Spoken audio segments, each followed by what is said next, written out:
Salut à tous, c'est Thierry du podcast Au fait c'est quoi? Est-ce que vous saviez que 90% des foyers français possèdent un compteur Linky? Dans le fond, je sais à peu près ce que c'est, mais pas vraiment. Au fait, c'est quoi un compteur Linky, Sylvain?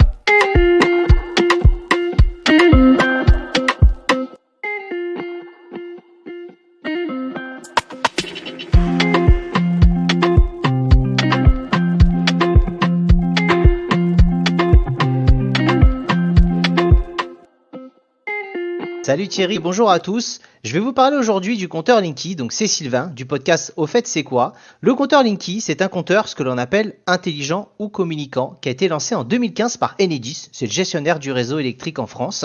Ce qu'on appelle communicant ou intelligent, c'est que ça a la particularité de transmettre des données à distance, tout ça via la technologie CPL. Est-ce que tu connais Thierry ce que c'est la technologie CPL?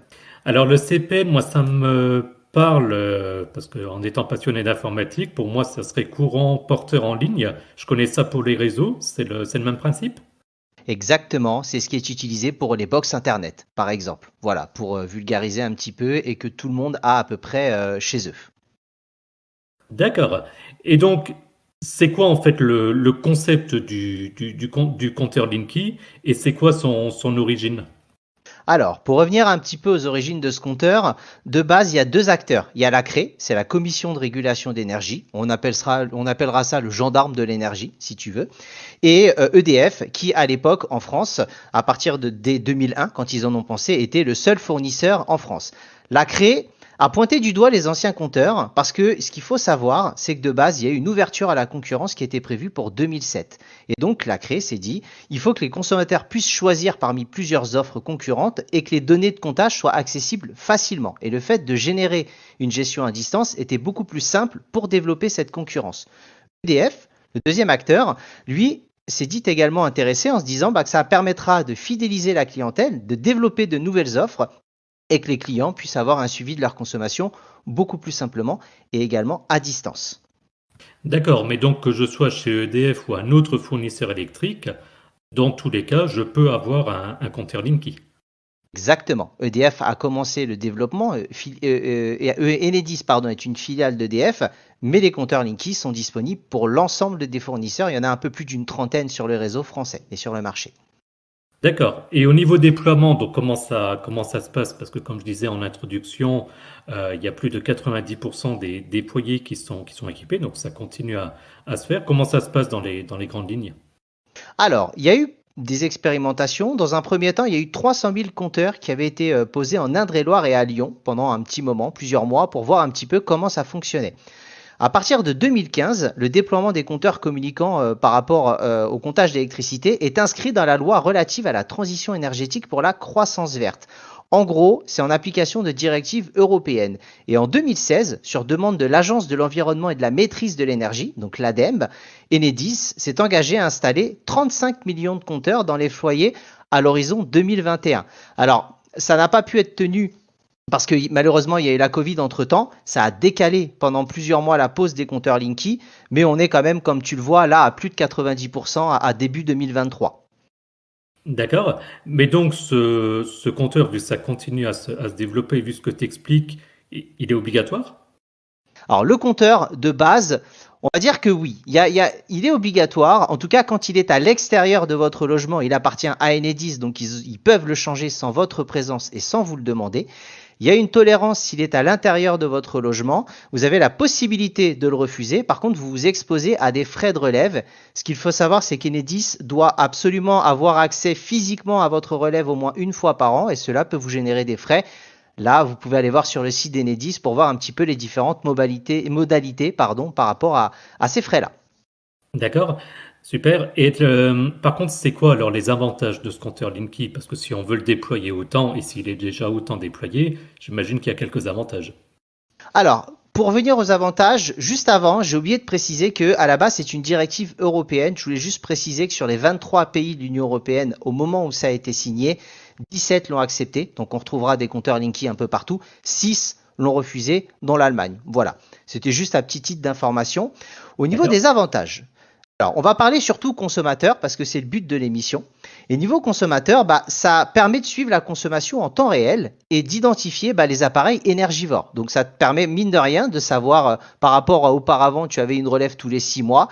Dans ces 6 mois-là, tu ne pouvais vraiment pas savoir à quel niveau se situait ta consommation et si tu avais du retard, par exemple. Dorénavant, tu pourras suivre au mois, à la journée ou à la demi-heure. Ce qu'il faut savoir, c'est qu'à la journée et à la demi-heure, c'est suivi au consentement, c'est-à-dire que le fournisseur ne peut pas avoir accès à ces informations si le client ne l'a pas demandé officiellement. Et donc, ça te permet également de ne plus avoir de relève manuelle, de ne plus avoir tes demi-journées à poser pour attendre le releveur. Tout se fait à distance et il n'y a plus d'estimation. Donc, tu es facturé forcément sur du réel. Alors ça, pour le faire depuis longtemps, j'ai la chance d'être en maison individuelle et j'ai mon compteur électrique qui est en gros sur le trottoir devant chez moi. Je confirme qu'en plein hiver, sortir juste pour faire le relevé, j'étais bien content depuis que j'ai le compteur de ne plus avoir à faire ça. Donc là, c'est vrai qu'à titre personnel, c'est un avantage. Maintenant, j'imagine qu'il n'y a pas que des avantages. Il y a certainement aussi, comme toute solution, quelques désavantages. Alors, au niveau des avantages, pour finir, parce qu'effectivement, selon l'ADEME, c'est l'Agence nationale de la transition écologique, les foyers équipés d'un compteur Linky, ils ont à peu près calculé, ça fait à peu près 10% d'économie en moyenne par rapport au fait de pouvoir suivre beaucoup mieux et savoir quels appareils consomment le plus. Et ça a également permis de baisser les coûts d'opérations techniques. Ce qu'il faut savoir, c'est que des frais de mise en service, quand vous allez chez un fournisseur, étaient il y a quelques années d'une trentaine d'euros. Elles sont passées à l'heure actuelle à 13,94 €.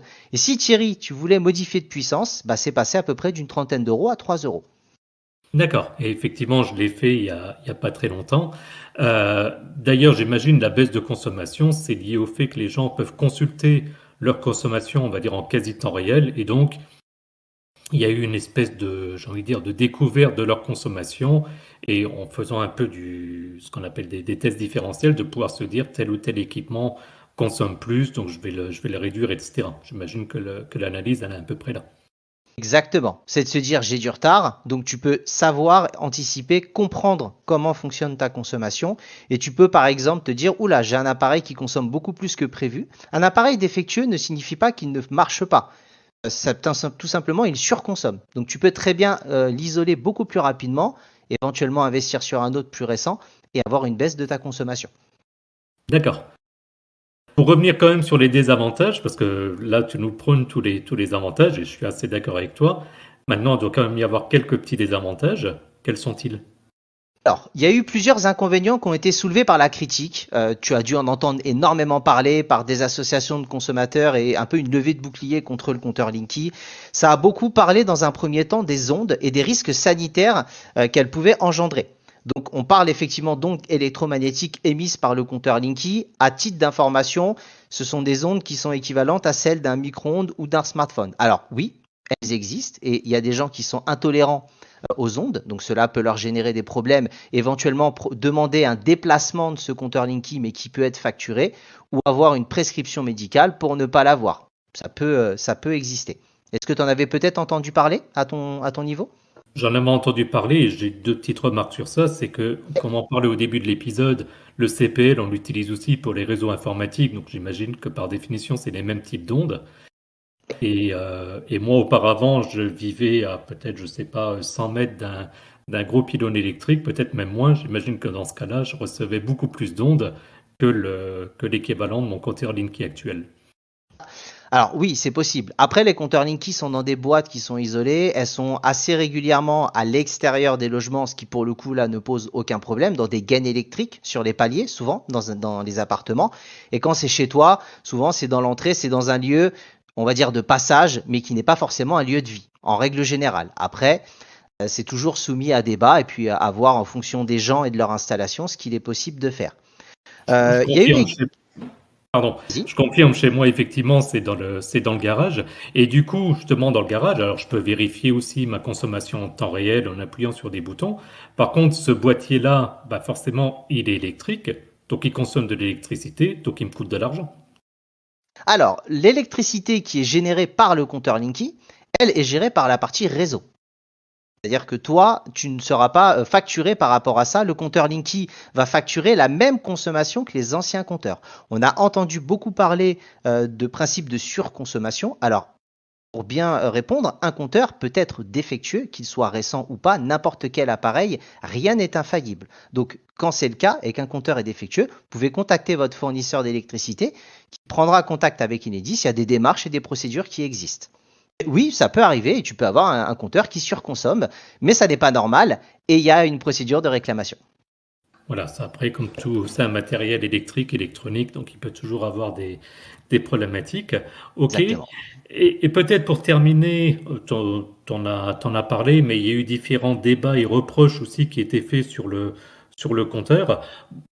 On est d'accord qu'en tout cas, scientifiquement parlant, il n'y a rien qui a été prouvé de particulier par rapport à ce compteur. Sinon, j'imagine qu'il n'y aurait pas eu 90% des foyers équipés. Alors, il y a eu beaucoup d'enquêtes. Lorsqu'un compteur est développé, il y a des enquêtes sanitaires, il y a des organismes de contrôle qui sont mandatés. Vous pouvez retrouver tous ces documents-là sur Internet. Il y a différentes sources, dont principalement celle d'Enedis, qui vous mettra les différents liens. Et vous pouvez voir effectivement tout ce qui a été contrôlé. Il y a aussi également eu des soucis par rapport, en tout cas, à l'enregistrement de données. On a entendu beaucoup parler de gens qui pensaient effectivement qu'il y aurait un contrôle de leur foyer et de leur consommation.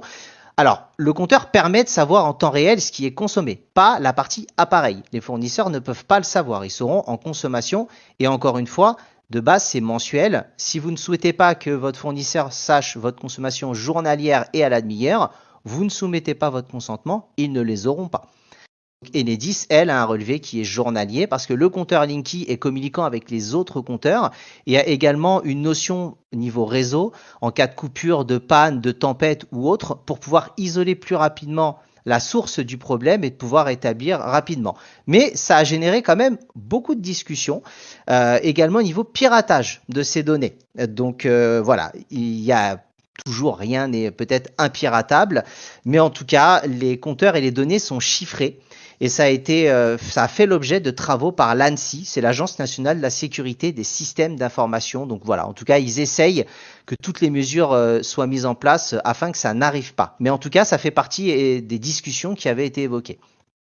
Ok, bon, en tout cas, ça prouve bien que c'est extrêmement contrôlé et sans surprise. J'imagine, Sylvain, que tu pourras encore nous parler de tout ça pendant des heures. Mais est-ce qu'il y avait peut-être encore une dernière chose que tu voulais indiquer pour aujourd'hui? Bah écoute, pour moi, non. Je vous invite à aller sur Internet, sur les différentes sources, également aller voir les associations de consommateurs. Il y a eu beaucoup de dossiers et qui débunkaient un peu les infos, les fake news, les vérités ou autres. Rien ne vous empêche d'aller sur différentes sources d'informations et de pouvoir vous faire votre propre avis. Eh bien, super. Je propose alors d'arrêter pour aujourd'hui. Et puis, comme d'habitude, bah, à ce moment-là, on va lancer le générique de fin. Puis pour ceux qui veulent savoir comment nous retrouver sur Internet, eh ben, je les invite à ce moment-là à écouter la partie dédiée après ce générique. Merci Sylvain.